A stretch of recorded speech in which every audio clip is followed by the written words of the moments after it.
Hi అండి, welcome to my channel Aruna CSN. ఇది happy Naraka Chaturdashi అండి, హ్యాపీ ధనత్రయోదశి కూడాను. నేను చెప్పలేకపోయాను. ఇదిగోండి, ఈ పిండి అండి, నేను బ్రౌన్ రైస్ షుగర్ పేషెంట్కి చాలా మంచిదండి. ఇది ఈ దోశ పిండి అండి. ఇడ్లీ కూడా వేసుకోవచ్చు, పొంగనాలు కూడా వేసుకోవచ్చు. నేను 2 గ్లాసులు, 1 కప్పు మినప్పప్పుకి 2 కప్పులు బ్రౌన్ రైస్ వేసానండి. ఒక 1/2 కప్పు కినోవా అంటారండి, చూపెడతాను, నేను ఈరోజు వండుతాను.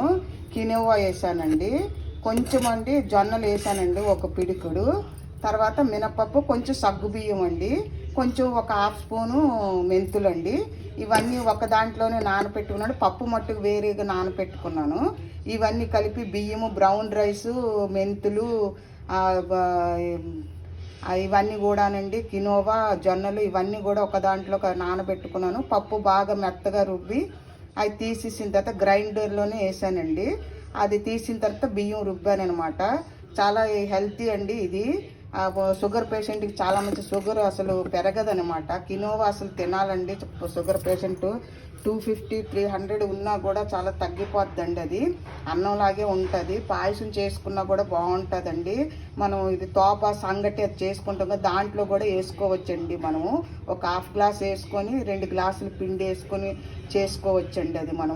అది షుగర్ పేషెంట్కి చాలా మంచిది అనమాట. ఇదిగోండి, నేను దోశ వేస్తున్నాను. అంత బాగా టేస్టీగా ఉంటాయండి దోశలు.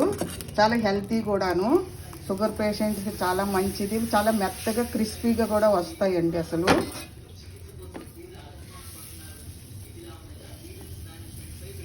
పల్చగా వస్తాయి, టేస్టీగా ఉంటుందండి. కొంచెం శనగపప్పు, ఒక పిడికిడి శనగపప్పు వేయాలండి దీంట్లోనే. కొంచెం అది కూడా ప్రోటీన్ కదా. ఇవన్నీను బ్రౌన్ రైస్ ఏంటంటే, ఎలాగ మనం వైట్ రైస్ వేసుకోకుండా బ్రౌన్ రైస్ వేసుకుంటాం కాబట్టి షుగర్ పెరగదండి. ఇది కినోవా కూడా వేస్తాం కదా, అందు గురించి చాలా టేస్ట్గా ఉంటుంది. ఇది అన్ని రకాల ప్రోటీన్స్ అన్నీ ఉంటాయి కాబట్టి ఇది చాలా షుగర్ పేషెంట్స్కి చాలా మంచిది.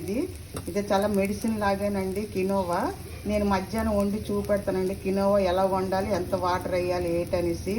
ఇవి దేంట్లోనైనా మనం కినోవా వేసుకోవచ్చండి.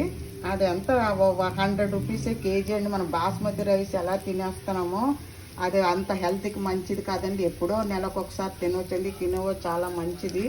ఇదిగోండి, ఇలాగా దోశ, ఇదిగో టమాటా చట్నీ చేశానండి. ఇదిగోండి, ఇలా పలుకి రెడ్గా క్రిస్పీగా వచ్చేస్తాయండి దోశలు. ఇలాగా ఎంత ఇదిగాను టేస్ట్గా ఉంటుంది అనమాట. ఎక్కువ ఆయిల్ కూడా పట్టదండి, కొంచెం ఆయిల్ వేస్తే చాలు. ఇదిగోండి, ఎంత పలచగా వస్తుంది ఇది. ఇలాగా ఇదిగోండి, తిరగైపోయినా పర్వాలేదు. కొంచెం ఇంకా మీకు క్రిస్పీగా కావాలంటే మళ్ళీ నూనె అది ఏమి వేయవసరం లేదండి. ఇది చాలా మంచిది. ముసలి వాళ్ళకు కూడా చాలా మంచిది. 60 దాటిన వాళ్ళందరికీ ఈ ఫుడ్ తినాలండి. రోజుకి మనం ఇడ్లీ, దోశ, అలాగే ఇడ్లీల్లో కూడా వేసుకోవచ్చండి కినోవా. నానబెట్టేసి వేరేగా నూక కలుపుకోవచ్చు కొంచెం. తర్వాత ఈ కినోవాది రుబ్బి పిండి చేసుకునే వేసుకోవచ్చండి, లేకపోతే వేరేగా రుబ్బుకోవచ్చండి. కొంచెం సగం పప్పు నానిన తర్వాత కూడా ఈ కినోవాని వేసి వచ్చండి, నలిగిపోతాయి. కొంచెం నానాలండి. మనము అన్నం వండినప్పుడు కూడా అలాగే కొంచెం నానబెట్టాలి. 2 అవర్స్ 4 అవర్స్ నానితే ఇడ్లీకి కూడా చాలా బాగా వస్తుందండి. ఇక మనం పులబెట్టవలసిన అవసరం కూడా లేదు. ఇదిగోండి ఇలాగా. Thank you so much. మీకు ఇంకొకసారి దీపావళి శుభాకాంక్ష అండి. Thank you so much. మీరందరూ కూడా దీపావళి బాగా చేసుకోవాలని ఆ దేవుని ప్రార్థిస్తున్న. లక్ష్మీమాత అనుగ్రహం మీ అందరికి కలగాలని కోరుకున్న సబ్స్క్రైబర్స్ అందరికీనండి. Thank you so much. Like చేయండి, సబ్స్క్రైబ్ చేయండి, షేర్ చేయండి ప్లీజ్.